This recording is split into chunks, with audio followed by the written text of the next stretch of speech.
안녕하십니까. 토요 법회를 시작하겠습니다. 오늘도 사념처 명상의 세계 246쪽 공부하시겠습니다. 자, 부처님의 가르침이 보통 사람들에게 매우 어렵다라고 그렇게 말합니다. 근데 더 어려웠던 것은 한문으로 되어 있었기 때문에 그 뜻이 무엇인지를 알기가 더 어려웠습니다. 또 그 한문을 풀어서 말하기보다도 다 그냥 한문 그대로 또 우리들에게 기도로 암송이 되었기 때문에 더욱 그 뜻이 알기가 어려웠습니다. 그런데 부처님이 가르침이 어려운 이유가 있습니다. 부처님이 가르침이 어려운 이유는 첫째, 우리가 살아온 방법이 아닌 새로운 삶의 방법입니다. 그리고 우리는 모든 것들을 밖에서 구하려고 했는데 자기 몸과 마음에서 구하는 겁니다. 또 몸과 마음에서 구하는데 실제 몸과 마음을 지배하고 있는 것은 마음입니다. 그렇기 때문에 어렵습니다. 부처님도 마음에 대해서는 자세하게 설하지 않으십니다. 어렵기 때문에. 마음은 추론적인 겁니다. 있기는 있는데 있는지를 확인하기 어려운 겁니다. 피물질이기 때문에. 그래서 어려운 겁니다. 그러니까 유일하게 마음이 몸을 이끄는 수행이 위파사나인데 그 마음을 대상으로 알아차린 수행이 어렵기 때문에 불교가 어려운 겁니다. 근데 그 마음을 알아차리지 못하면은 몸이 치유할 수가 없습니다. 지배하는 것은 마음이기 때문에. 그래서 이렇게 불교의 어려움은 이런 여러 가지 조건들 때문에 추론적인 것이고 이해하기 어려운 것이라서 조금 처음부터 접근하기가 어려운 면이 있습니다. 그 마음을 알아차리는 수행은 비물질이기 때문에 있어도 있는지 모르는 공기와 같은 겁니다. 그런데 부처님은 사념처 수행에서 마음만 이야기하지 않으시고 먼저 몸을 말씀하셨습니다. 그래서 우리가 지금까지 몸을 알아차리는 수행에 대해서 여러 가지 공부를 했습니다. 먼저 몸은 여기 있고 드러나 있고 보기 쉽고 그리고 몸에는 가장 두드러진 호흡이 있고 그래서 먼저 부처님의 가르침인 위파사나 수행의 사념처 중에서 몸이라는 알아차림이 있고 두 번째가 느낌입니다. 느낌은 마음과 함께 있는 겁니다. 마음이 왕이라고 그러면은 수상행, 느낌과 기억과 의도는 수상행은 신화에 속합니다. 그러니까 마음과 함께 있으면서 마음이 일으키는 것들을 수상행 세 가지 째따시까 마음의 작용들이 다 일으키고 있는 것들입니다. 그래서 더 어렵습니다. 마음도 알기가 어려운데 느낌도 마음과 똑같이 알기가 어렵습니다. 우리가 느낌에 대해서 별로 깊게 생각해 본 적이 없어요. 근데 실제 우리가 살고 있는 모든 것은 느껴서 아는 겁니다. 볼 때 느끼는 것이고 들을 때 느끼는 것이고 냄새 맡을 때 느끼는 것이고 왜? 맛도 느끼는 거예요. 왜 느끼죠? 느낌은 감각기관에서 일어나는 것이기 때문에 우리가 살고 있는 것은 감각기관이 감각 대상에 접촉해서 아는 마음으로 살고 있잖아요. 그 아는 마음이 느낌과 함께 있어요. 그러니까 지금 실제 있지만은 있는지를 우리가 잘 모르는 공기와 같은 것들이에요. 마음과 느낌은. 그리고 또 의도도 그렇죠. 기억도 그렇죠. 인식, 작용, 표상도 그렇죠. 마음이 다 하고 있는데 마음이 하는지를 몰라요. 보이지 않게 해요. 마치 그러니까 실제 우리를 지배하고 있으면서 우리를 지배하고 있는 주된 그런 핵심적 내용들을 우리는 간과하고 살고 있을 뿐더러 잘 알지 못하고 살고 있어요. 그것들을 부처님이 분석해서 자세하게 이제 펴놓은 겁니다. 그래서 우리가 보통 괴로움을 해결하기 위해서는 부처님의 가르침인 사념처 위파사나 수행의 네 가지 대상에 대해서 자세하게 알아야지 비로소 아하 이 수행이 아니면 안 되겠구나 하는 생각을 하게 됩니다. 제가 지난번에 상유타 니까야를 공부하면서 그냥 겉으로만 알던 부처님의 가르침을 지금 깊이 있게 접근할 수가 있었는데, 제가 지금 몸이 불편해서 그 사유타 니까야 그 원고를 지금 못 쓰고 있는데, 계속해서 지금 제 머릿속에는 개정의 발정도 그것에 관한 내용들이 머릿속에 맴돌고 있어요. 아, 그거 써야 되는데, 그거 써야 되는데. 자, 한문으로 부처님을 뭐라고 얘기를 하는가 하면 천상천하 유아독존이라고 그럽니다. 그것이 좋은 뜻이에요, 나쁜 뜻이에요? 보통의 이야기로는 안 좋은 뜻으로 얘기를 해요. 천상천하에 홀로 존재한다.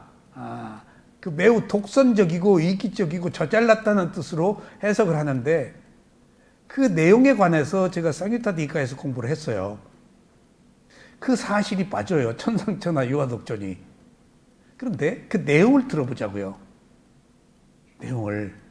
불교가 어렵다는 내용과도 상통해요. 부처님이 깨달음을 얻으셨어요. 6년간 고행하시고. 그리고 나서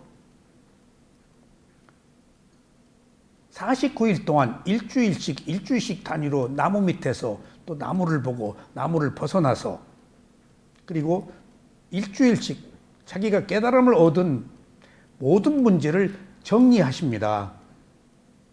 49일 동안.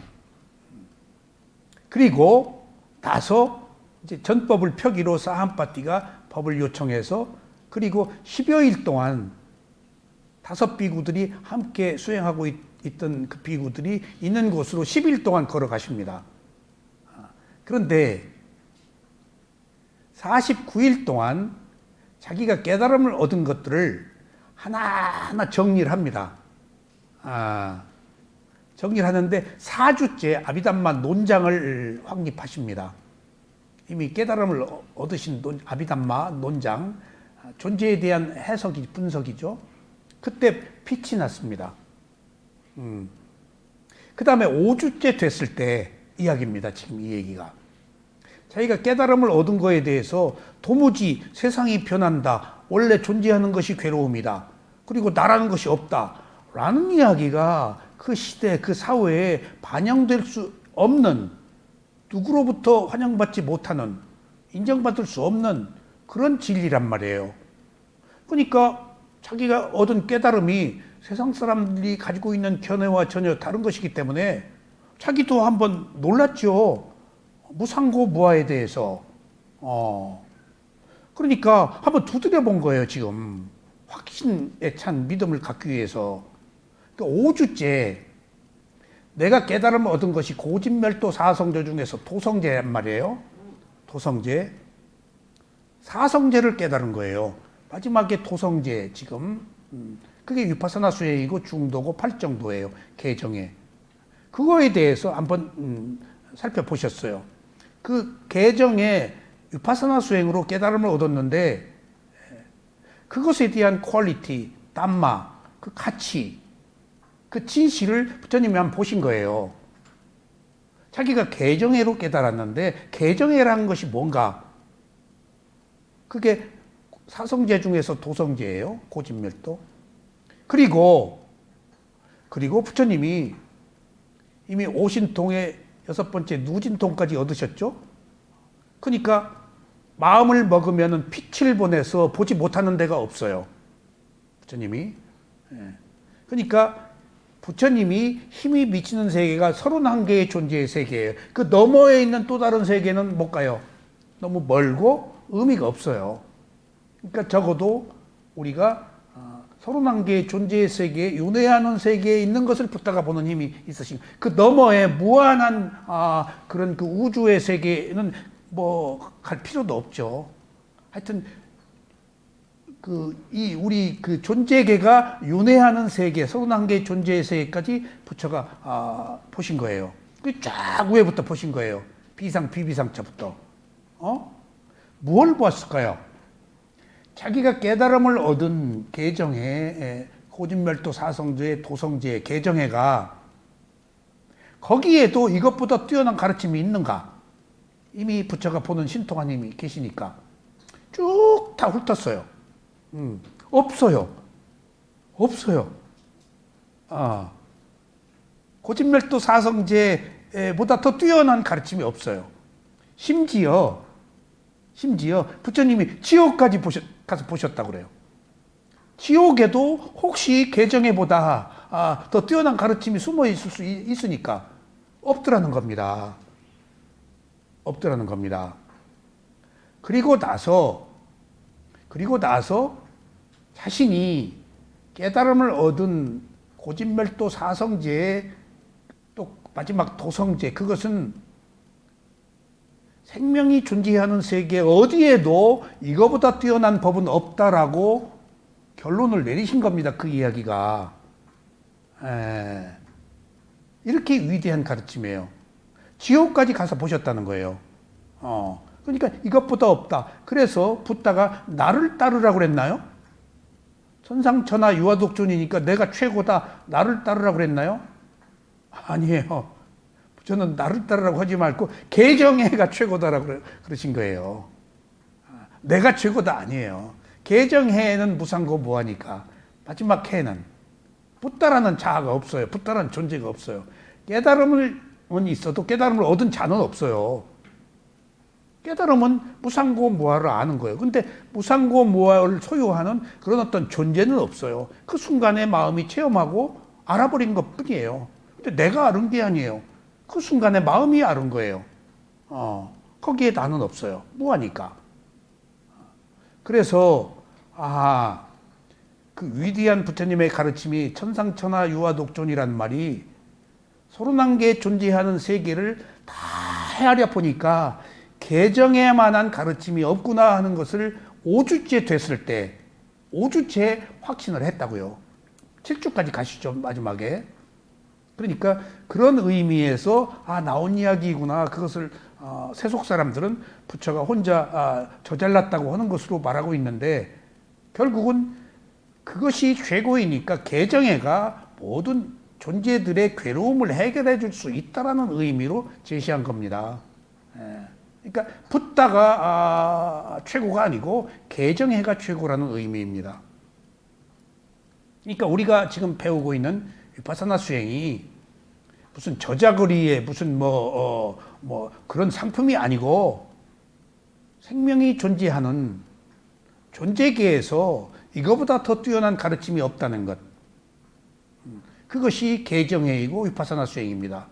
그럼 그걸 요약해서 조금 함축해서 보면은 개정의 수행이 뭐예요? 위파사나 수행이 뭐예요? 아는 거예요.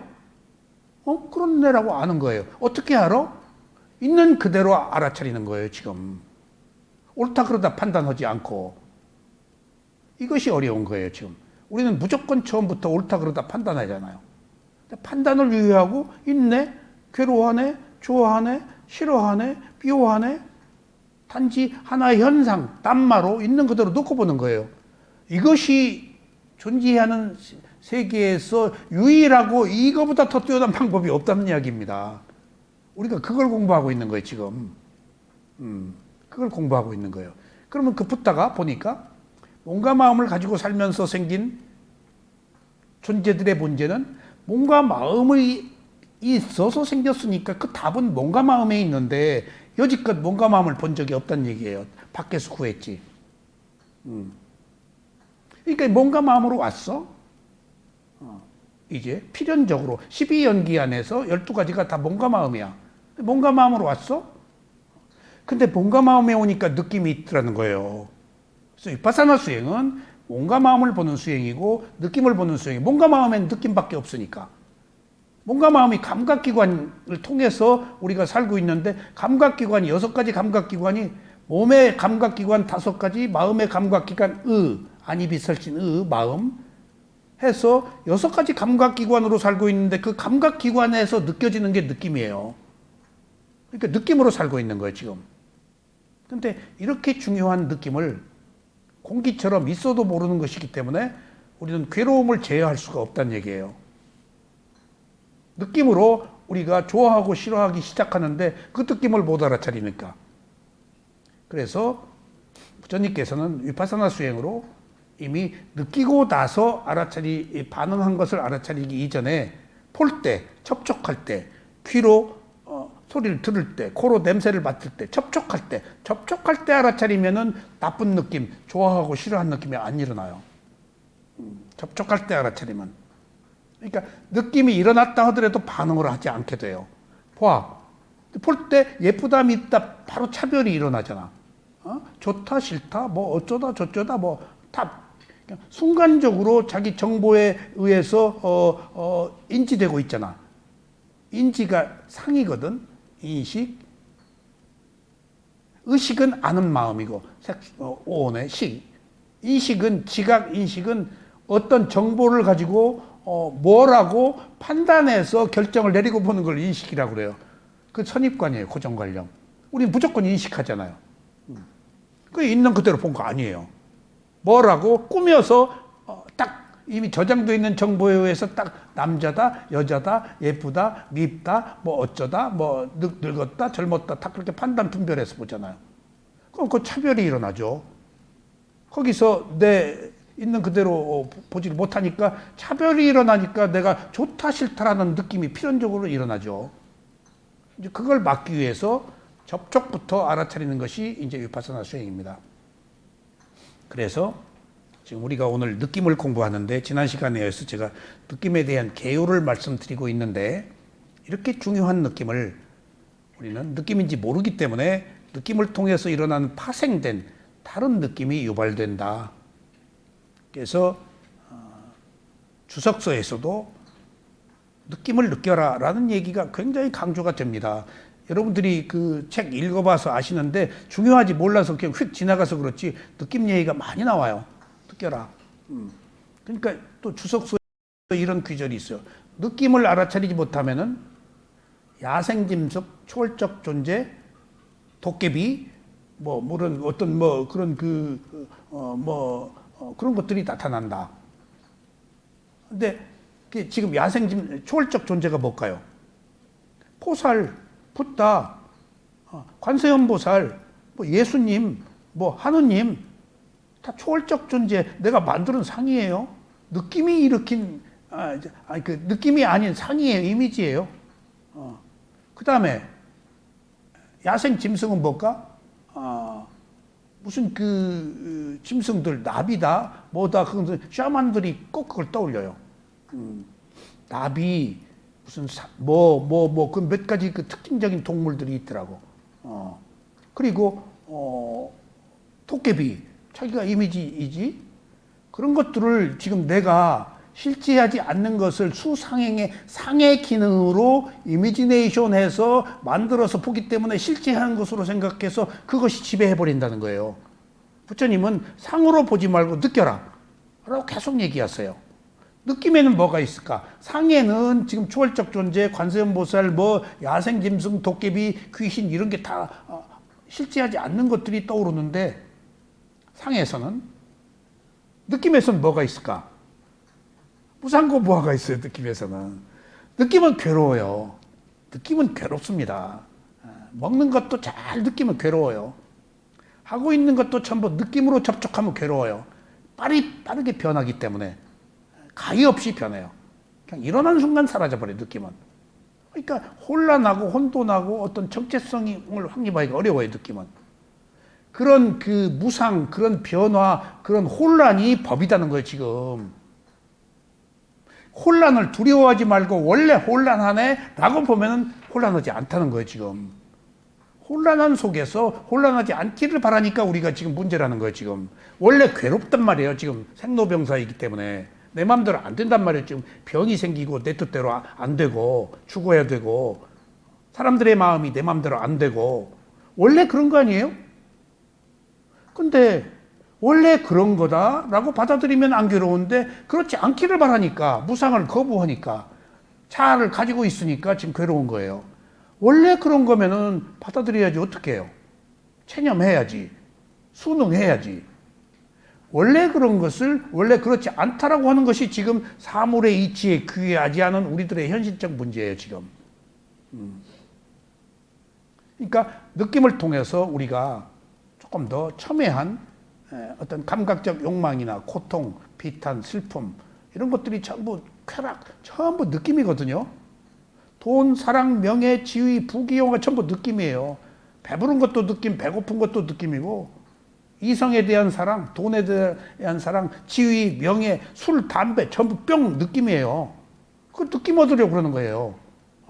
근데 그것이 다 감각적 욕망의 느낌이지 그로부터 벗어난 느낌은 아니다고요. 평등한 느낌, 있는 그대로의 느낌은 아니다고요. 뭔가 어떤 행복을 잘못 알고 있는 쾌락을 행복으로 알고 있는데 그 느낌을 원하는데 그건 얻을수록 내가 덫에 걸리는데 욕망으로 인해서 얻는 느낌이기 때문에 그러니까 우리가 얻으려고 하는 이런 느낌들은 행복이 아닌 감각적 쾌락인데 실제 이것을 있는 그대로 볼 때 진실을 알 수 있지 있는 그대로 보지 못하면 꾸며서 만들어서 지금 착각하고 있는 거예요. 행복이라고 욕망을 그게 나 죽는 길인데 그러니까 있는 그대로 보지 못하기 때문에 그런 거예요 지금. 그래서 오늘 또 한번 느낌이 우리가 살고 있는 것은 느끼는 건데 느낌을 느낌으로 알아차리면 바로 무상이 나오기 때문에 느낌을 집착하지 않게 됩니다. 그런데 느낌을 느낌으로 보지 않고 이미지로 보면은 집착한다고요. 그러면은 무상고무화를 보지 못해서 사물의 이치를 몰라가지고 그 길을 헤매게 되죠. 자, 그래서 오늘 246조 지난 시간에 이어서 수행자가 느낌을 알아차리면 어떻게 해서 느끼는가에 대해서가라는 의문에서 벗어납니다. 느낌은 왜 일어나는가? 내가 대상을 보았으니까 일어나, 들었으니까 일어나. 무조건적이야. 조건이 없어. 사는 것이 느끼는 거니까. 느낌은 접촉에 의해 일어나는 것이지 누가 가져다 주는 것이 아닙니다. 그리고 이 느낌은 누구의 느낌인가라는 의문에서도 벗어납니다. 나의 느낌이야. 나의 느낌이야. 여러분들, 저는 이 느낌 보는 수행을 미얀마의 스승한테 배우고 제 위파사나 수행의 지평이 넓어졌어요. 제가 소요민에 가서 마음을 알아차린 수행을 배울 때 스승이 가슴을 가리켰어요. 근데 사람들은 지금도 마음본 알아차린 수행자들이 소요민사야도가 가슴 가리키니까 지금도 책에 가슴을 가리켰다 해서 가슴이 느낌이 있는 것으로 그렇게 회자되고 있는데 가슴에 마음 없어요. 소요민사야도가 마음 보는 수행을 하기 때문에 가슴 가리켜서 마음이 거기 있는 줄 다 착각하고 있어요. 소요민사야도가 이렇게 자세하게 설명 안 하고 액션 취하시거든요. 한두 마디 딱 하고 마세요. 길게 얘기 안 하세요. 87세부터 90세까지 제가 모셨는데 근데 저도 처음에 가슴에 마음이 있는 줄 알았다가 보니까 그 마음에 의해서 일어난 느낌이 가슴에 있는 거예요. 그래서 제가 통증이 있다, 괴로웠다, 뭐 할 때 가슴에 가서 호흡이나 호흡과 함께 있는 느낌을 잡아요. 느낌을. 그럼 느낌은 리얼리티, 실제이기 때문에 사실에 빠르게 접근해서 그 덧없음을 빨리 알게 돼요. 보통 우리가 수행은 관념과 실제인데 느낌은 실제예요. 실제가 아닌 건 관념이에요. 고정관념, 뭐가 어떻다, 형식, 뭐 그런 모든 그 느낌이 아닌 모든 것들은 관념이에요. 과거, 미래도 관념이에요. 느낌은 현재 있어야 돼요. 그건 몸과 마음에 있고. 이렇게 리얼하고 현실적이에요, 불교가. 추론이 없어, 이건. 마음이 추론인데 보이지 않아서 추론이지만 여기 현재 그 느낌을 통해서 마음과 함께 있는데 마음이 있어서 느낌이 있기 때문에 느낌이 일어나면 그 느낌을 아는 마음이 있단 말이야. 그런 것처럼 제가 지금 여기서 느낌 보는 수행에 대해서 이렇게 자세하게 말씀드릴 수가 있고 느낌 보는 수행의 가치를 말씀드릴 수 있게 된 것은 소요민 사야도한테 느낌 보는 수행을 배웠기 때문이에요. 느낌이 얼마나 중요한가. 실제 느낌을 못 찾아요, 우리는. 몸의 느낌, 마음의 느낌, 또 그런 느낌, 맨 느낌, 느낌의 종류가 많기 때문에. 근데 저는 가슴에서 그 마음에 의해서 일어난 느낌을 리얼하게 늘 느끼기 때문에 항상 느낌을 현주소에서 지금 이 순간에 저는 느낌을 딱 잡는다고요. 가슴에. 두근거리다, 무겁다, 콩닥거린다로. 그럼 된 거예요. 지금 어떤 괴로움이 있잖아요. 느낌이 확 일어나면 괴로움이 일어나요. 그 괴로움 대신 느낌으로 가버려요. 괴로움은 그 원인이고 그 괴로움의 마음에 의해서 일어난 건 가슴의 느낌이단 말이에요. 그럼 여기 두근거려, 딱딱해, 쿵닥거려, 뜨거워, 뭐 호흡이 막 거칠어, 헐떡거려. 그런 것들이 전부 느낌으로 드러나잖아요. 그러면은 무겁다, 뭐 부드럽다, 헐떡거린다, 뜨겁다, 뭐 하는 그 느낌을 딱 잡으면은 느낌이 대상이 되니까 괴로움이 없어져 버려요. 그것에 의해서 일어난 느낌을 보면은, 마지막 것이 마지막 나타나기 마련이니까 그 마지막 나타난 느낌을 보면은 괴로움에 의해서 일어난 그 느낌을 보면 이미 괴로움이 떨어져 나가 버려요. 느낌이 딱 드러나니까. 그래서 그냥 거친 느낌, 중간 느낌, 미세한 느낌을 보면은 이 느낌이 고요해져요, 나중에. 보는 내 마음이 고요하기 때문에. 그러면은 이미 달아났던 괴로운 마음이 또 오도록 기다리고 있는데 이 느낌이 부드러워지면은 느낌이 고요해지면 이 괴로운 마음이 안 들어와요. 이미 괴로운 마음이 해결이 된 거예요. 느낌을 통해서. 마음과 느낌은 연계되어 있기 때문에. 그런 거예요, 지금. 그 마음을 우리가 어떻게 못하니까 비물질이라서 어디 잡을 수도 없고 알기도 어려우니까 허공에서 몸에서 나타난 느낌을 잡으면은 몸의 느낌이 고요해질 때 그 몸의 느낌을 일으킨 그 마음도 함께 고요해진다는 거예요, 지금. 느낌 알아차리는 수행의 효과예요, 이게. 이론적으로 이렇게 이해를 하셔야 돼요. 정말입니다. 제가 마음 보는 수행과 느낌 보는 수행을 자꾸 연계하는 이유는 함께 있기 때문이에요. 마음은 왕이고 느낌은 신하예요. 수상행은. 그래서 같은 대상이라도 마음으로 가면 마음이고 느낌으로 가면 느낌이고 몸으로 가면 몸이에요. 법으로 가면 법이고 같은 대상의 포커스를 사념초에서 몸으로 보느냐 느낌으로 보느냐 마음으로 보느냐 법으로 보면 무상이지 무상고무하지. 그러니까 무엇으로 접근하느냐에 따라서 느낌 보는 수행도 되고 호흡 보는 수행도 돼요. 그러니까 호흡에도 호흡이 있잖아요. 그냥 호흡만 보면 신념초야. 근데 호흡이 뻐근하다, 빡빡하다, 쪼인다 하면 느낌 본 수행이야. 그걸 마음으로 보면은 마음 본 수행이야. 호흡도.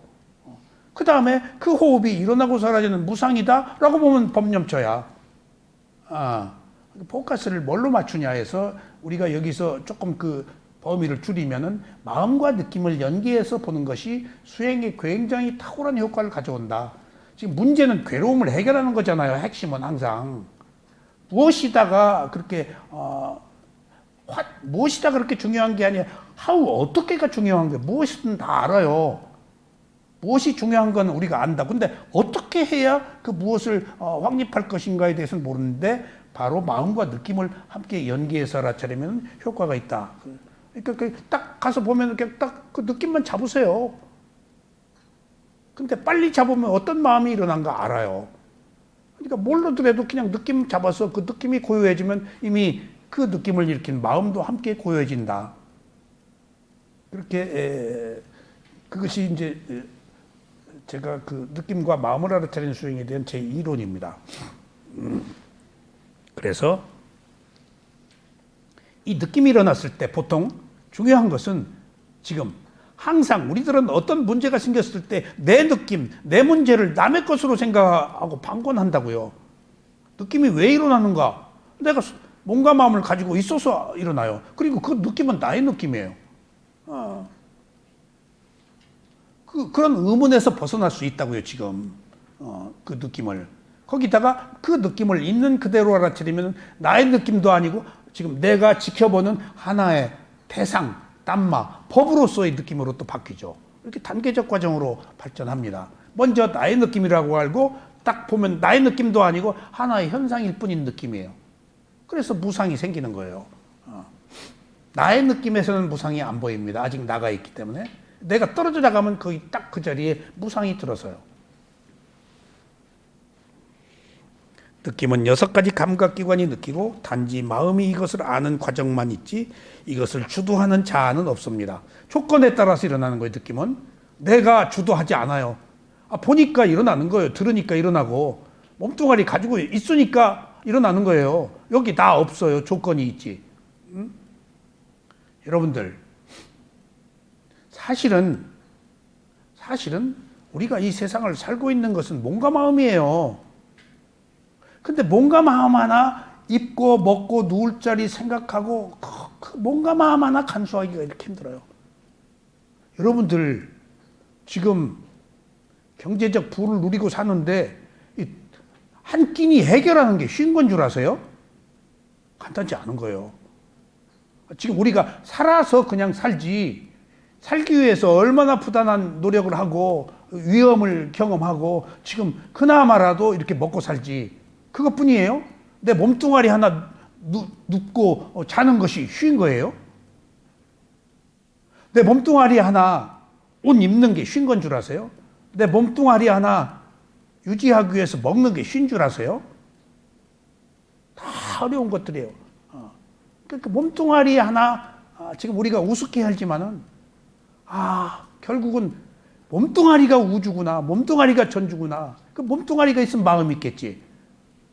정말 이 몸뚱아리 하나 해결하기 그렇게 어려운 거예요.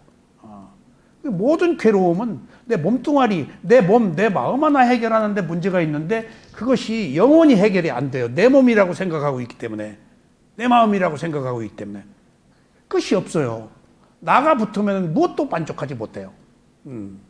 영원히 만족하지만 더 많은 거. 그게 에고, 이기적인 거, 어리석음이기 때문에.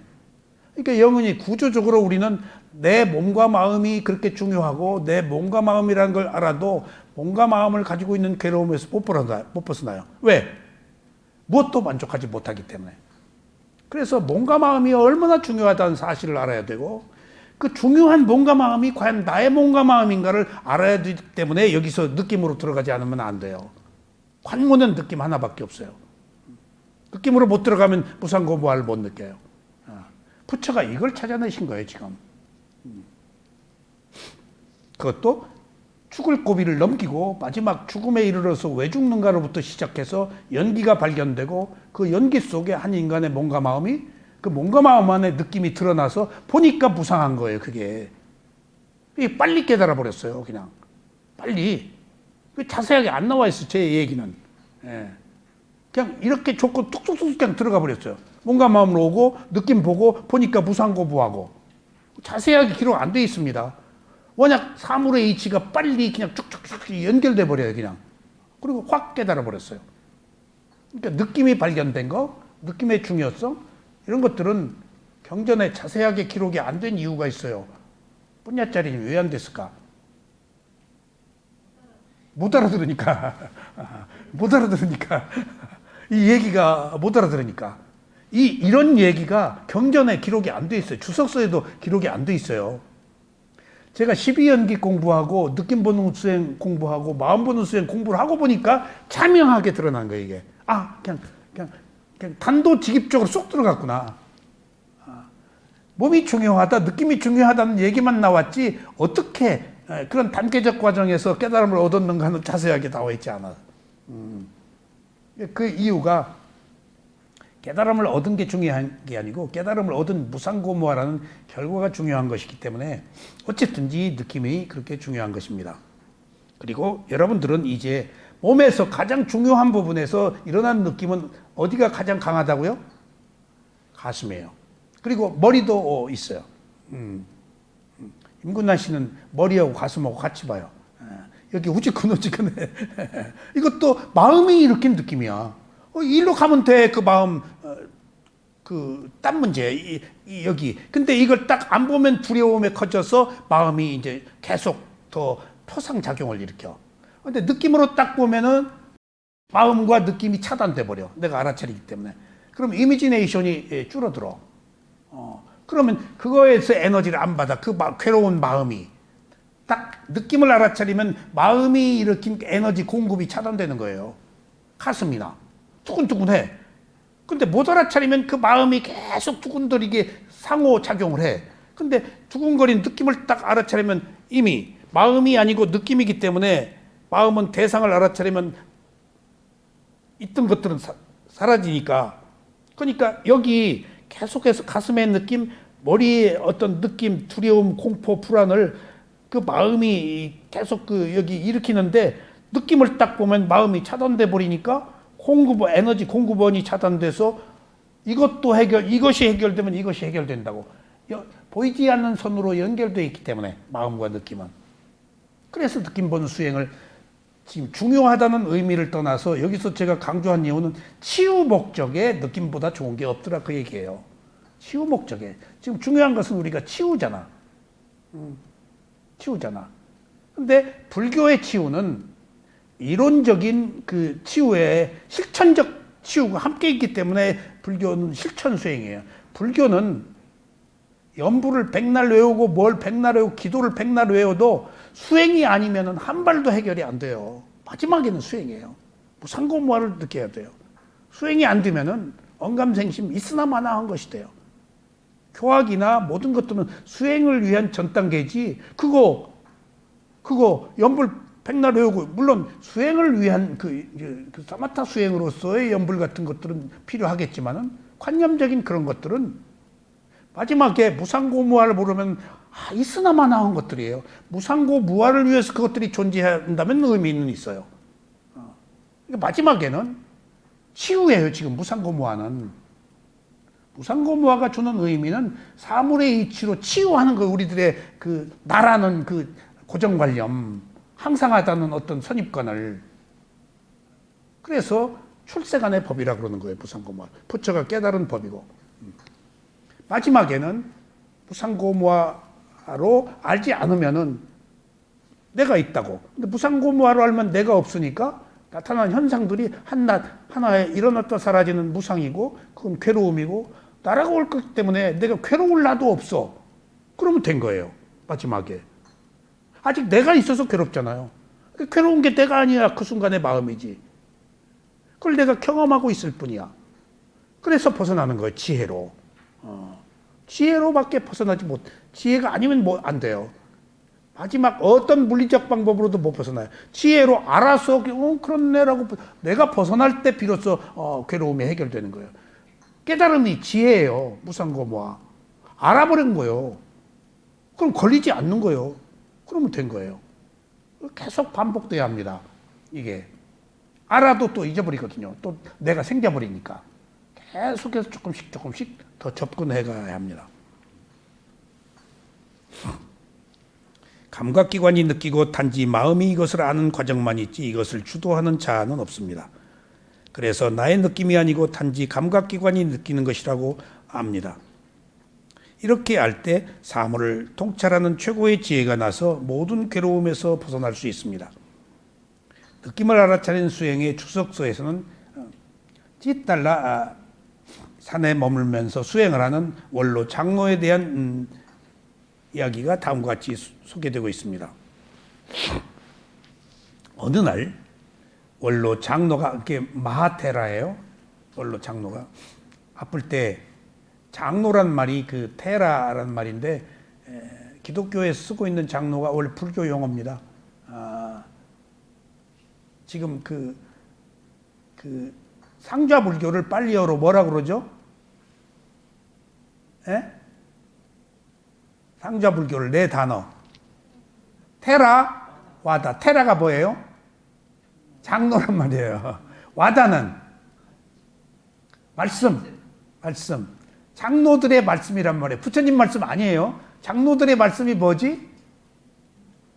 가사파 존자로부터 비롯된 아난다 존자 경전 결집을 통해서 아라한들이 마하테라 장로들이 부처님의 가르침을 함축적으로 요약해서 그것이 우리들에게 괴로움을 해결하는 것들을 모아서 만든 것이 지금 마하테라예요. 경전 결집을 통해서 부처님의 가르침이 전승된 그런 단체를 마하테라라 그래요. 장로들의 말씀, 경전 결집이에요. 무수한 얘기, 몇 년 동안 부처님이 살아계셨어요? 45년 동안 한 얘기가 얼마나 많아요. 그 얘기 다 우리들에게 유익한 얘기를 장로들이 다 모아서 우리들이 수행하는데 도움이 될 얘기만 모아한 것이 테라와다예요. 부처님은 말씀은 하셨지만은 장로들이 필터링해서 그래서 상징적인 그런 의미가 있어요. 그러니까 어느 의미로 굉장히 현실적이죠. 부처님을 믿는 게 아니고 부처님의 가르침을 결집을 통해서 새롭게 모아서 우리들에게 유익하게 도움을 준 그 전통적 방식을 따르는 거예요, 지금. 그래서 빨리어를 배워야 되는 이유가 빨리어 뜻이 뭐냐에 따라서 우리 견해가 달라지거든. 그래서 경전 결집을 자꾸 하는 이유는 빨리어 뜻이 못 변하게 자꾸 하는 거예요, 지금 역사적으로. 변하니까. 그리고 변할 경우에는 추석에다가 달아요. 요 말이었는데 이렇게 바꾼다라고. 근데 부처님 말씀은 안 바꿔요. 추석만 바꿔요. 부처님 말씀은 안 바꿔요. 시대가 변해도. 그래서 부처님의 그 가르침을 바꾸자고 제기돼서 바꾸지 말자라고 해가지고 대승 마하야나가 생긴 거예요. 바꾸자는 쪽이 일으킨 것이 대승이에요. 근데 테라와다 상자불감 전통적인 가르침을 그대로 유지하고 있는 거예요, 지금.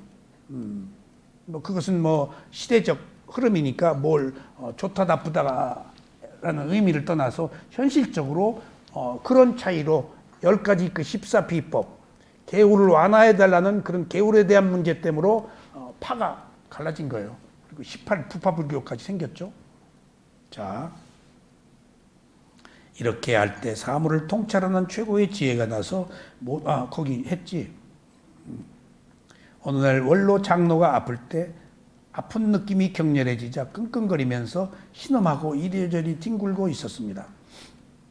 그제 나 같았나 그냥. 얼마나 아픈지 알아차리도 안 돼. 아픔이 심하니까.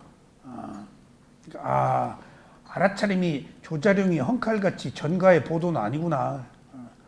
그 힘이 원만해야 알아차림도 있지. 너무 꼭지를 넘어버리니까 고통 속에서 신음하더라고. 알아차려야지 하면서 못 알아차려. 알아차려. 근데 약발이 안 막혀, 알아차려도. 그 고난의 시간을 거쳐야 되더라고. 그러다가 이제 잤지, 어떻게. 아침에 일어나니까 좀 괜찮대. 그 고난의 시기가, 이것도 업의 과보구나 내가 느꼈어요. 이게 업의 과보다. 내 힘으로 미치지 못해서 당해야 되는 부분이구나. 하고 그 순간에 그걸 겸허하게 받아들였어요, 내 고통을.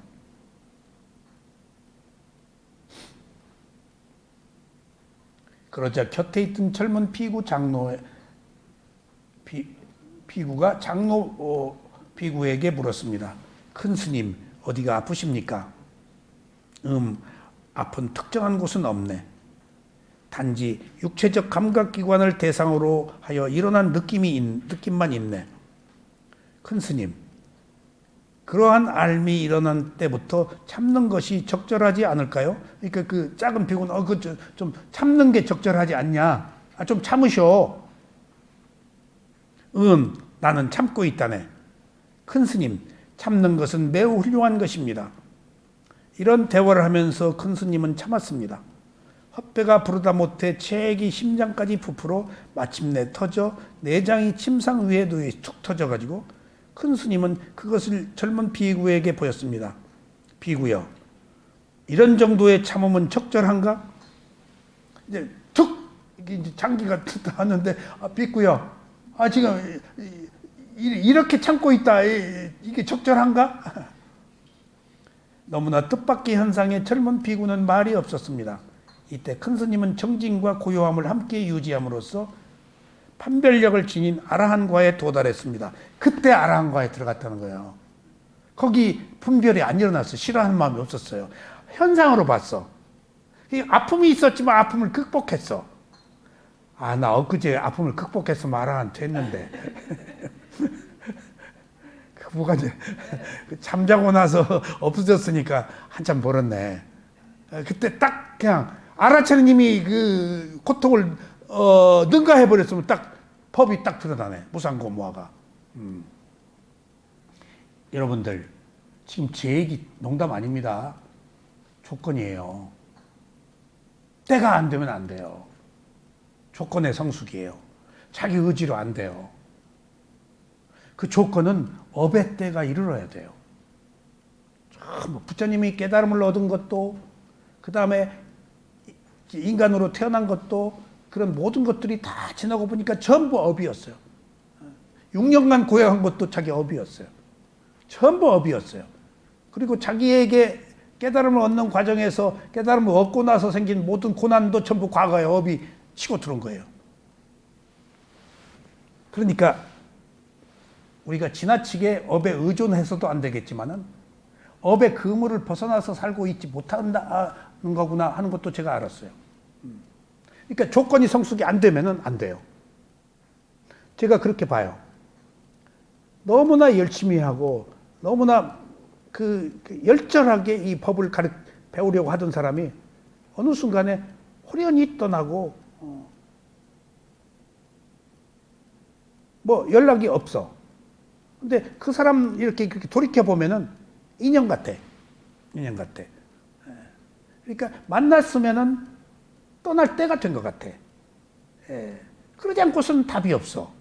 이게 필요한 것이었거든. 그 사람에게 삶의 등불과 같은 것이었거든. 함에도 떠났다 한다면은 인연이 그렇게 된 거예요. 어느 순간 탁 싫어져 버린 거예요. 치고 들은 거예요, 뭐가. 그러니까 만남과 헤어짐이 슬픔과 비탄이 즐거움과 괴로움이 업의 인연의 과보라고 보고 여러분들 지금 그 슬픔과 그 이별과 그 고통을 너무 집착하지 마세요. 때가 되어서 떠난 거예요. 때가 되어서 왔고 오늘 때가 되어서 지금 또 여기 왔어요. 지금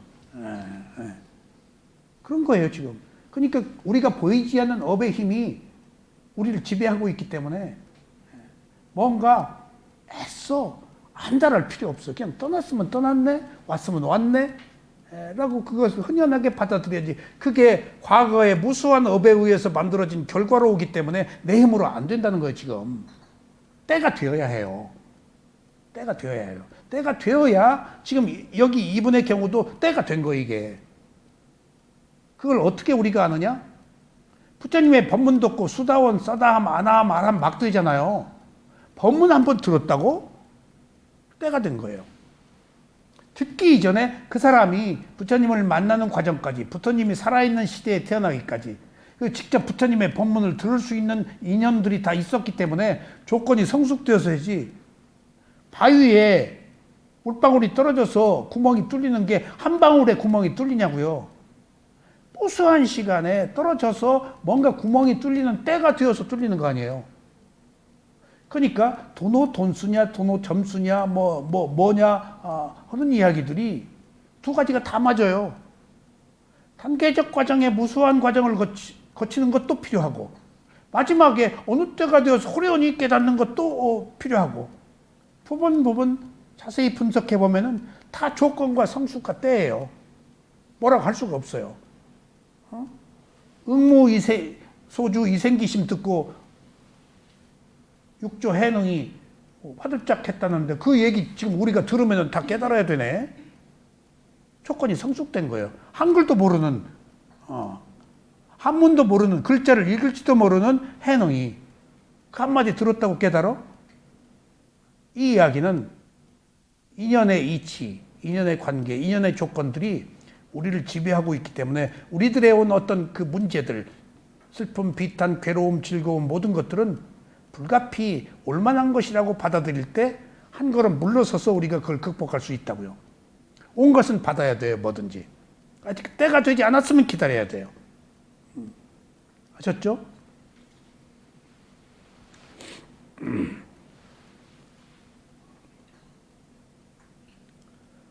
비구여, 이런 정도의 참음은 적절한가? 너무 뜻밖의 현상에 젊은 비구는 말이 없었습니다. 이때 큰 스님은 정진과 고요함과 함께 유지함으로써 판별력을 지닌 아라한이 분별이 아니고 여기는 판별이에요. 분별은 느낌에서 가래로 넘어가 버린 것이고 판별은 있는 그대로 알아차린 거예요. 판단 분별을 유예한 거예요.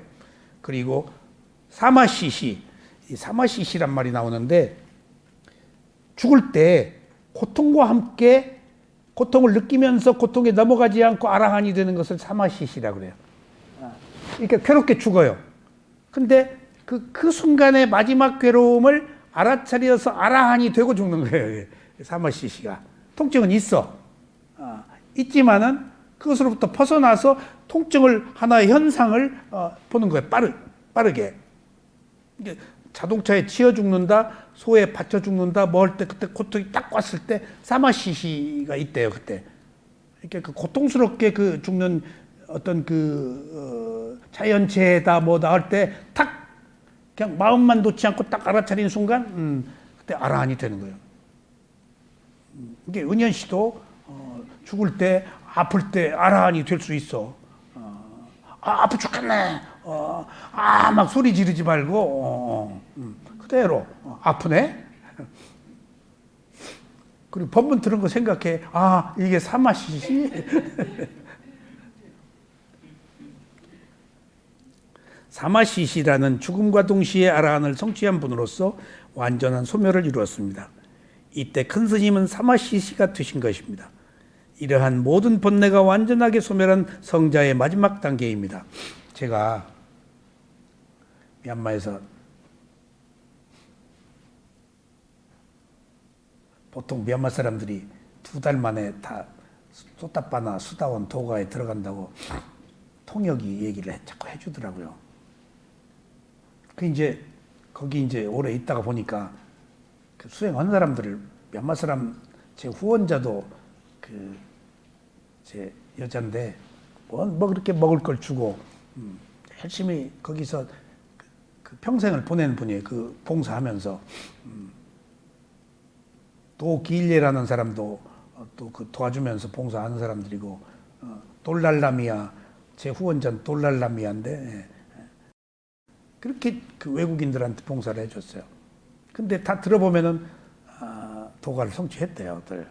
쓱 물어보면은 그러면은 아라한들이 7생 이내 아라한이 되거든요. 아라한들이 그렇게 왜 이렇게 보기가 힘들어? 그래서 문득 이런 생각도 했어요. 한때 수다원에 도달한 사람이 이렇게 드러내놓고 아라한이 된 사람도 있을 거고 또 드러내지 않고 아라한이 된 사람도 있을 것이고 꼭 아라한이 됐다고 풍장치고 하는 게 아니고 아라한이 되면 살 이유가 없어져 버려요. 이미 무상고부활 알아서 자기가 서원을 세운 것 때문에 도움을 주려고 살아있지 이미 생존의 의미가 없어. 이렇게 죽음을 기다린 사람들의 아라한들은 조건 없이 아무 두려움 없이 때가 되기를 죽음도 업이에요. 아무 때나 못 죽어요. 부처님도 더 살 수 있다 그러는데 차기 80 더 살 수 있다 그러는데 업의 수명에 순응하신 거예요. 그래서 내가 그때 느끼기에 이렇게 많은 수다원들이 나오는데 아라한이 귀하다는 것은 내가 미루어 추측한 거야. 죽을 때 아라한이 될 가능성들이 있구나. 죽을 때 그냥 호련히 잠자듯이 잘 때 모든 집착을 끊어버리고 마지막 숨 거둘 때 딱 아라한이 될 수도 있겠구나. 경전에 그런 얘기들이 많이 나와요. 그것도 여기 사마시시도 그런 경우의 하나입니다. 여기는 고통을 겪으면서 죽을 때 판별력이 일어나가지고 고통을 극복해서 무상고무를 알아서 집착이 끊어지는 겁니다.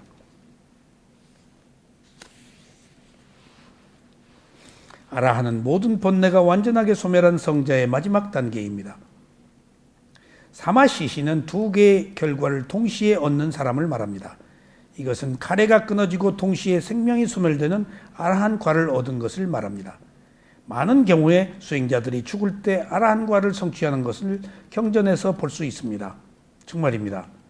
죽기 전에 가래와 집착이 끊어지고 온전한 느낌만 남아있다면 그것이 바로 아라한이 되어서 다음 생에 태어남이 없습니다. 태어남이 없다면 다시 죽는 일이 없습니다. 이것이 죽음에서 벗어나는 유일한 길입니다. 태어남과 죽음이 없으면 고통이 없습니다. 이것이 해탈입니다. 해탈은 보통 열반과 같은 의미로 쓰이는데 열반이란 말은 잘 쓰지 않고 해탈이란 말 포괄적 개념으로 씁니다. 열반은 바로 성자로 들어가 버려요. 그리고 수다원에 도가를 딱 들어가 버려요. 근데 해탈은 총체적으로 자유라는 의미로 그걸 상징적으로 얘기를 해요. 그러니까 열반이 당하면은 도과, 수당원, 성자가 꼬리표까지 바로 붙어요. 수다원 싸다마나. 근데 해탈은 두루 그것에서 벗어났다는 그 어떤 총체적 의미로 해탈이라고 써요.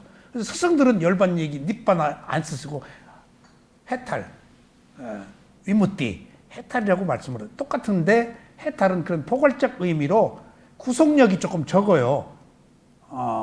그리고 조금 그 구체적이고 실천적이고 하는 의미보다 조금 자유로워요. 그래서 해탈이란 말을 씁니다. 수행자가 느낌을 지속적으로 알아차리면 느낌이 소멸합니다. 자, 이 얘기 보세요. 인간이 살고 있는 것은 두 가지를 가지고 살고 있죠. 하나는 몸, 하나는 마음. 예? 자, 그러면 보세요. 위파스나 수행은 대상을 있는 그대로 알아차려서, 자, 대상을 있는 그대로 알아차리면은 집중이 생기죠. 집중이 생기면 그 집중의 결과로 몸과 마음에 있는 느낌이 소멸합니까? 남아있습니까? 위파스나 수행은 소멸하는 수행이에요. 닛바나가 소멸이에요. 해탈이 소멸이에요. 그래서 자유예요. 소멸했기 때문에 탐진치의 소멸이에요. 예? 몸과 마음의 소멸이에요. 조금 더 구체적으로 들어가 봅시다. 위파스나 수행은 소멸하는 수행이에요. 없어진 수행이에요. 윤회가 끝난 수행이에요. 탐진치가 소멸하는 수행이에요.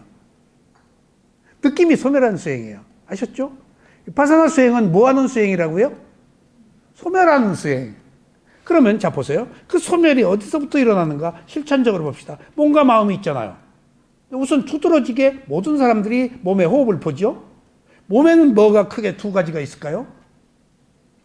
몸에는 크게 두 가지가 있어요. 하나는 호흡, 하나는 느낌이에요.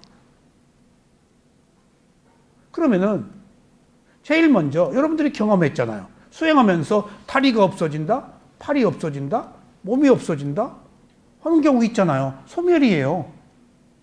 그러면은 자아에서 무아로 가고 있는 거예요, 지금.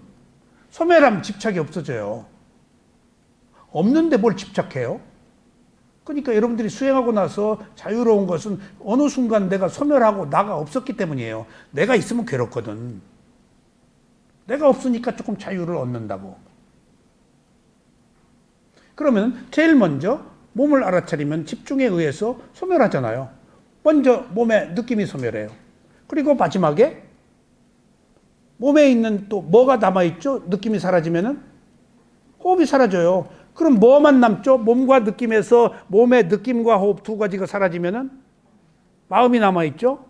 이때 마음을 대상으로 알아채는 것이 지금 찌따 우파사나예요.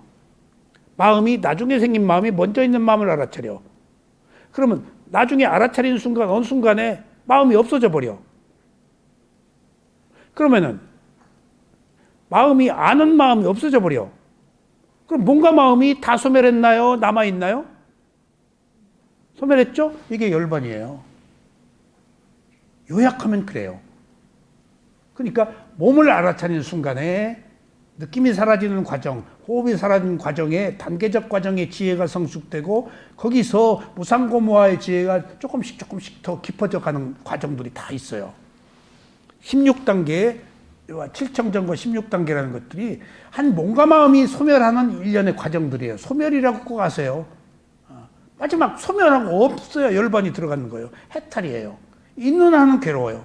있어도 내 것이라고 생각하면 또 괴롭고 있어도 내 것이 아니어야 돼. 예. 이것이 위파사나 수행의 핵심이에요. 그러니까 이건 명확해요. 근데 이게 어렵지 않겠어요? 그러니까 이런 확실한 코스, 확실한 가르침, 확실한 지혜의 단계적 과정이 있다는 것을 여러분들은 믿어 의심치 마세요. 부처님이 이것이 있다. 내가 경험했으니까 너희도 경험하라.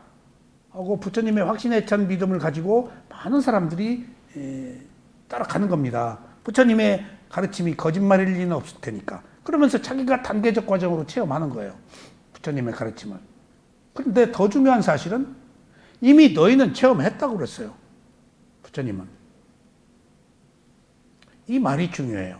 너희도 체험했다. 그 큰 지혜로 체험한 게 아니고 내 수준으로 조금씩 체험한 것들이에요. 근데 가시적으로 지식으로 먼저 단계적 과정의 지혜로 했는데 확실히 구체적으로 전부를 보지는 못한 거야. 보고 만 거야 또. 지속적으로 보지 못한 거야. 보다가 또 만 거야. 그러니까 여기서 부처님이 내가 체험한 것을 너희도 체험했다고 한 이유는 우리 마음이 선심, 불선심, 과보심, 작용만 하는 작용심, 끼리야 찢다. 누구나 네 가지의 마음을 가지고 있기 때문에 부처님은 세 가지 마음, 원인과 결과 끊어져 버리고 단지 작용만 하는 마음을 가지고 있거든. 근데 우리도 작용만 하는 마음을 가지고 태어났다고. 어느 순간에 했다고. 근데 구체적이고 확실하고 반복적으로 그것을 지금 실천적으로 하고 있죠. 한순간에 떡 하다 마는 거예요, 지금. 있는 그대로 본 것을. 그것들을 구체화하는 과정이 수행이에요. 타고 태어날 때, 지금 단지 작용만 하는 마음을 네 가지만 가지고 태어났다. 그러니까 똑같이 내가 경험한 것을 너희도 했다고 하신 거예요, 지금. 그러니까 부처도 경험하고 우리도 경험했는데 우리의 경험은 미약하니까 구체적으로 더 확신에 차게 부처님의 수준으로 키워서 퍼펙트하게 갖는 거예요, 지금. 그 과정이에요, 지금. 그냥 분별하지 않고 있는 그대로 보는 그 힘을 부처님의 힘, 옳다 그러다 하지 않고 보는 힘을 키우는 과정이 수행이에요.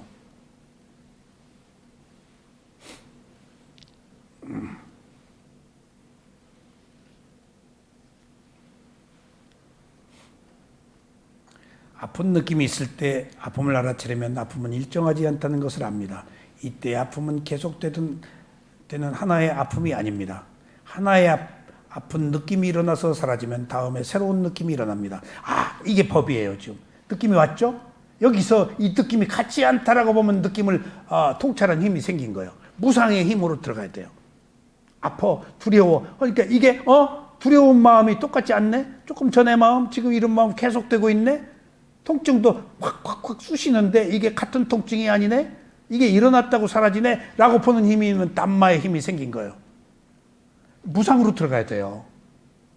아픈 통증도 똑같지 않다라고 알아야 내가 좀 숨 좀 쉴 수 있어요. 똑같다 그러면 나 죽어요. 고통이 더 커지고 똑같지 않대? 라고 보는 것은 지혜의 힘이에요. 무상의 힘이에요. 그럼 틈새가 생겨요. 틈새만 생기면 괜찮아요. 틈새만. 자, 이런 게 있어요. 술을 먹고 싶다? 라고 생각이 떠올랐어요. 담배가 피우고 싶다? 라고 생각이 떠올랐어요. 미워! 하는 생각이 떠올랐어. 그러면은 생각이 떠오르자마자 몸과 마음이 오직 그 생각에 가서 완벽하게 뭔가를 이루어내버려요. 그냥 그대로 가서 실천해야 돼요. 몸과 마음이 그렇게 빠르게 영향을 주고받아요. 그러니까 어떤 생각이 일어나면은 생각이 습관이고 업의 과보니까 내 의지대로 안 돼요, 생각은. 생각으로 살아왔어. 그것이 고정관념으로 지배받았어. 생각이 일어난 순간 그 생각에 의해서 내 행동을 다 해왔어. 근데 술을 먹고 싶다?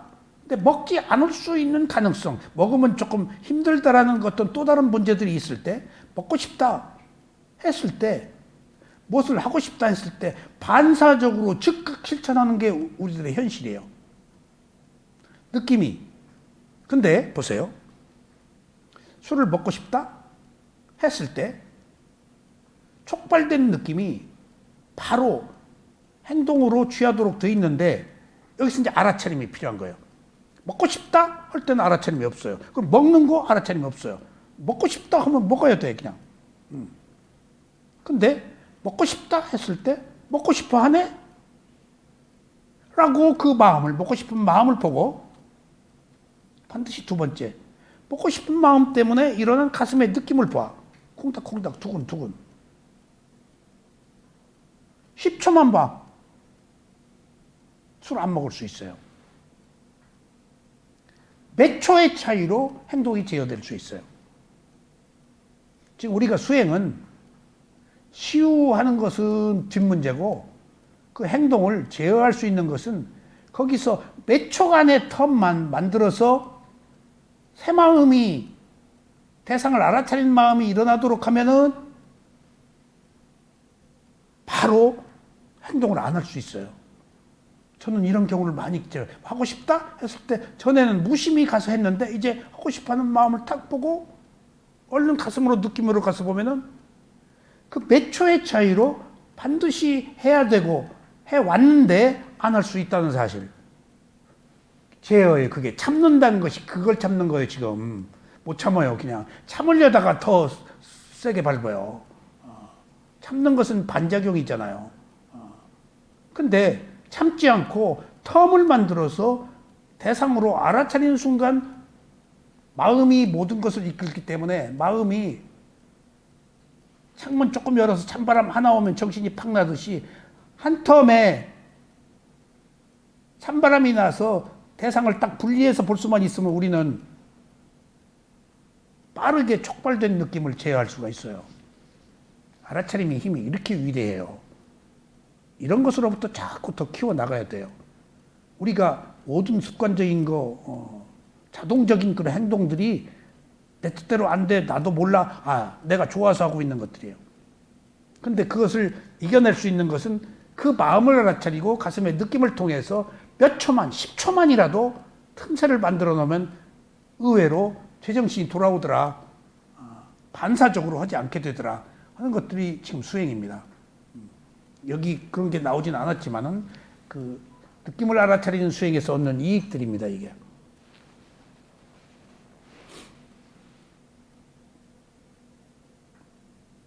이렇게 새로운 느낌을 지속적으로 알아차리면 아픈 느낌으로 인해서 인한 괴로움이 경감되면서 어느 순간에 이르면 아픔도 느낌도 사라집니다.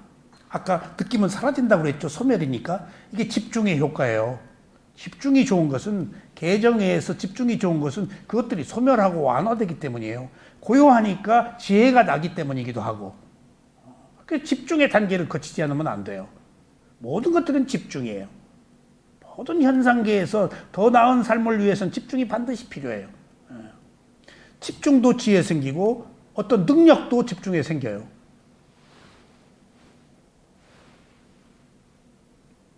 이때 무상의 법을 보아 집착을 벗어날 수 있습니다. 이때 그것들이 일어나고 사라지는 무상을 보면 훨씬 더 수승한 지혜이겠죠. 하여튼 무상을 알 수만 있다면 그 이상 더 좋은 게 없습니다. 고무하는 무상 다음에 오니까. 하여튼 무상이 트라이에 터치예요. 그래서 무상 이유는 얘기 안 하세요, 부처님이. 너무 힘들고 괴로운 것들이고 이해하기 어려운 것들이기 때문에. 그러나 우리는 이렇게 분리해서 지속적으로 알아차리지 못하기 때문에 법의 성품을 보지 못해 아픔이 계속된다고 알고 있습니다. 지금 시간 얼마나 됐어요? 1시간 7분. 네. 자, 수행자의 몸이 아플 때 마음까지 아픕니다. 그러나 몸과 마음은 서로 다른 것이라서 몸 때문에 마음이 아플 이유가 없습니다. 느낌에서 중요한 얘기죠. 몸이 아플 때 몸만 아파라.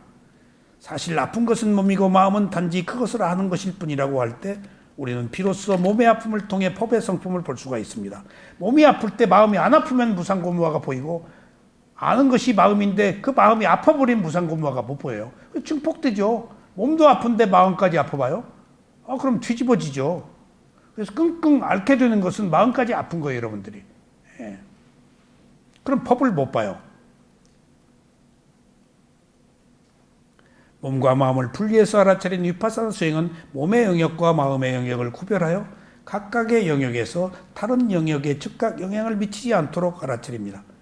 그러면 느낌이 증폭되지 않아 어떤 고통도 견딜만하며 오히려 고통의 성품을 볼 수가 있습니다. 그 고통이 오히려 무상하다, 괴로움이다, 무하다라는 것을 볼 수 있는 지혜가 드러난 거예요. 그 고통, 괴로움은 와서 보라고, 이게 법이다라고. 근데 우리가 마음이 고요하지 못해서 못 보고 있는 거예요, 법을. 아픔에는 갖가지 단계가 있으며 하나의 아픔 뒤에 다른 순간들이 있습니다. 하나의 아픔이 오고 가고 다음 아픔이 오고 갑니다. 이렇게 알아차릴 때 아픔은 하나로 연속되는 것이 아니라는 것을 알 수 있습니다. 연속적이지 않음을 간파할 수 있을 때 수행자는 사물에 덧없는 무상을 깨닫게 됩니다. 연속성에 대한 환상은 진실을 덮어버리거나 감출 수 있습니다. 연속성을 생각할 때 사물이 영구적이어서 오래 지속할 것으로 생각합니다. 그러나 연속성을 버려졌을 때 사물이 일어나고 사라진 것밖에 없다는 것을 압니다. 이와 같이 될 때 수행자의 지혜는 보통 사람의 것보다 훨씬 깊습니다. 결국은 무상으로밖에 치유의 시작이 안 된다. 예를 들어 몸에 전율이 일어나서 어깨로부터 시작된 것이 팔로 내려왔을 경우 우리는 전율이 옮겨갔다고 생각하기 쉽습니다. 그러나 법의 성품으로 보면 그렇지 않습니다. 모든 것들은 일어난 곳에서 일어난 즉시 사라집니다. 어떻게? 1mm도 변하지 않고 일어난 장소에서 어떻게? 즉각 일어나는 순간 사라진대요. 1mm도 옆으로 안 간대요. 근데 우리는 옮겨간 것으로 알아요. 그럼 뭐야? 일어나고 사라지는 것이 연속된 거예요. 그러니까 연속과 한순간의 것들을 다르다는 거예요. 그러니까 그것이 마치 영화 필름이 한 컷 한 컷이 모여서 장면들이 계속되는 것이 연속된다고 보는데 사실은 필름의 한 컷 한 컷이라는 거예요. 지금 한순간이라는 거예요. 이건 지혜죠. 그러니까 최소의 한순간이라고 보면 그게 무상이에요. 다음은 다른 순간이니까. 그래서 집중이 필요한 거예요. 그리고 내가 뒤집어지지 않으려면 그 순간에 그걸 알아차려서 한순간의 느낌이다. 연속되는 게 아니다. 한순간들이 영속되고 지속되고 있는 것이지 그것이 같은 게 아니다라고 보는 게 무상이에요. 모든 것들은 일어난 곳에서 일어난 즉시 사라집니다. 전율이 어깨로부터 팔까지 내려온 것이 아니고 어깨에서 일어나고 사라지고 그 다음에 자리에서 일어나고 사라지는 것들이 연속됩니다. 그러므로 어깨에서 일어난 아픔이 팔까지 내려온 것이 아닙니다. 각기 다른 세포마다 일어나고 사라진 현상들이 연속되었을 뿐입니다. 그러니까 우리들의 고통도 일어나고 사라졌는데 우리는 같다고 보는 거예요. 흥분해가지고. 아이고 나 죽었네. 왜 그럴까요? 비밀이 있어요. 왜 일어나고 사라진 고통을 일어나고 사라졌다고 못 보고 나 죽었네 하고 계속 괴로워할까요? 무상을 못 봐서 그래요. 왜 무상을 못 보죠? 내 괴로움이라고 생각해서 그래요. 괴로움이라고 생각하는 것이 나의 괴로움이라고 생각해서 그래요. 그럼 내 괴로움이니까 뒤집어지는 거예요. 보는 힘이 약화돼요. 이미 거미줄에 걸린 곤충이 돼버려서 살으려고만 하지 이미 살 수 없는 발버둥만 치지 빠져나오지 못해요. 그냥 그대로 맡기면 물 위에 떠요. 근데 막 빠질까 두려워서 손발을 허우적거리다가 죽는 거 아니에요. 무게 때문에, 자기가 만드는 무게 때문에. 근데 그대로 하면 붕 떠요. 공기가 있기 때문에. 그런 것과 같아요. 괴로움이 나의 괴로움이라고 생각해서 괴로움이 그렇게 커지고 증폭되는 것이지, 그냥 그 순간의 괴로움이 대상이고 그것이 일어났다 사라지고 나라고 할 만한 것이 없고 내 마음이 경험한다라고 생각하면 그건 괴로움일 뿐이야. 이렇게 자꾸 지혜로 이해를 해야 돼요. 그것을 몸과 마음에서 우리가 실천하는 거예요, 지금. 이것을 알 때 우리는 어느 것도 항상하지 않다고 압니다. 어느 것도 항상하지 않기 때문에 우리는 집착하지 않게 됩니다. 이때 아픔이 나의 의지대로 되지 않을 때 우리는 또한 무아를 할 수 있습니다. 몸에 느낌이 나타나는 것을 알아차릴 대상입니다. 알아차릴 대상은 법입니다. 법은 와서 보라고 나타난 것입니다. 몸에 느낌이 일어난 것은 몸이 와서 보라고 말하고 있는 것입니다. 그러나 우리는 대부분의 경우 와서 보라고 나타난 법을 있는 그대로 보지 못합니다. 그리고 나타난 법에 개입해서 그것을 없애려고 하거나 또 다른 것을 바라거나 그것에 대해서 짜증을 냅니다. 이것은 법을 대접하는 것이 아닙니다. 우리들의 몸과 마음에 나타난 모든 대상은 와서 보라고 나타난 것입니다. 그러므로 수행자는 나타난 대상을 알아차리는 것 외에 달리 할 일이 없습니다. 알아차리고 알고 말고 볼 뿐, 들을 뿐, 맛볼 뿐. 알아차린 이후의 결과는 자신의 의도와 상관없는 것입니다. 알아차리고 뭐가 어떻든 그것은 조건의 성숙이야. 알아차려서 괴로울 수도 있고 안 괴로울 수도 있고. 알아차린 결과를 얻으려고 그러면 안 돼요. 그 욕망이 들어간 거라서 알아차리는 게 아니에요. 그냥 놓고 봐야 돼요. 맥없이 봐야 돼요. 단순하게 봐야 돼요. 그럼 결과에 대해서 내가 집착을 하지 않아요. 근데 우리는 어떤 결과를 얻으려고 그러기 때문에 늘 문제가 생기는 거예요. 나가 있으면은 어떤 결과에 대해서 내가 만족하지 못해요. 천금을 얻어도 더 많은 천금을 원해요. 그러니까 우리는 구조적으로 괴로울 수밖에 없어요. 근데 맥없이 단순하게 보자는 이야기예요. 바라는 게 없으니까 괴로울 일이 없죠. 이런 구조적 문제가 매우 간단한 것임에도 불구하고 내가 있기 때문에 그러지 못한다는 거예요, 지금. 감각적 욕망을 못 버린 이유가 내가 있기 때문에. 마지막에 그래서 무상을 통해서 무아까지 가지 않으면 안 돼요. 무상은 시작이고 무아까지 가야 돼요. 가도록 돼 있어요, 무상은 반드시. 수행을 계속하면. 무상 뒤에 괴로움, 괴로움 뒤에 괴로움을 해결하려고 해도 안 되는 그것을 알았을 때 무아가 될 때 그게 해탈이에요, 이제. 무상으로 시작된 그 법이 무아로 이르도록 돼 있어요. 그때 우리는 자유를 얻어요. 그러니까 그 무아까지는 너무나 힘들고 이해도 불가능한 것이기 때문에 무상만 붙잡고 있자고요. 부처님이 그걸 말씀하신 거예요. 무상. 다르지 않다, 같지 않다, 다르다. 그 틈새가 생겨요. 같다고 보기 때문에 지금 그래요. 근데 같다고 보는 것의 이유를 마지막 제가 강조했잖아요. 무엇 때문에 같다고 보느냐? 나가 붙어서 나의 괴로움이니까, 나의 즐거움이기 때문에 더 뒤집어지는 거예요. 그 즐거움을 버리지 않으려고. 그게 더 괴로운 거야. 내 거 아니에요. 그 순간의 마음이 경험하는 거예요. 그래서 마지막에 무아가 아니면 안 되는 이유가 여기 있습니다. 그러므로 수행자는 나타난 대상을 알아차리는 것 외에 달리 할 일이 없습니다. 알아차린 이후의 결과는 자신의 의도와 상관이 없는 것입니다. 알아차림의 조건을 성숙시키는 것이 수행자의 의무입니다. 그 이후의 결과는 조건에 따라 적절하게 나타나는 것이고 나와 상관없는 것들이에요. 뭐가 오든지 그것은 조건에 따라서 결정되는 것이니까. 왔네? 또 알아차린다고 해서 뭐가 다 잘 돼요? 아직 때가 안 될 수도 있잖아요. 때가 안 됐네? 라고 그렇게 법에 접근해야 합니다. 내가 알아차려서 뭘 해결하려고 하지 마십시오. 알아차림은 하나의 도구일 뿐이에요. 그 이후의 결과는 조건이 결정하는 것이지 내가 결정하는 게 아니다고요. 우리의 조건에 순응하는 거예요, 지금. 좋을 때가 되면 좋을 것이고 안 좋을 때가 되면 안 좋을 것이고 어떡할 거예요? 나의 의지와 상관없이 업의 과보로 이루어지고 있는 일들을. 이렇게 사물의 이치에 귀의할 때 우리는 한결 괴롭지 않은 자유로운 삶을 살 수가 있습니다. 오늘 여기까지 말씀드리겠습니다.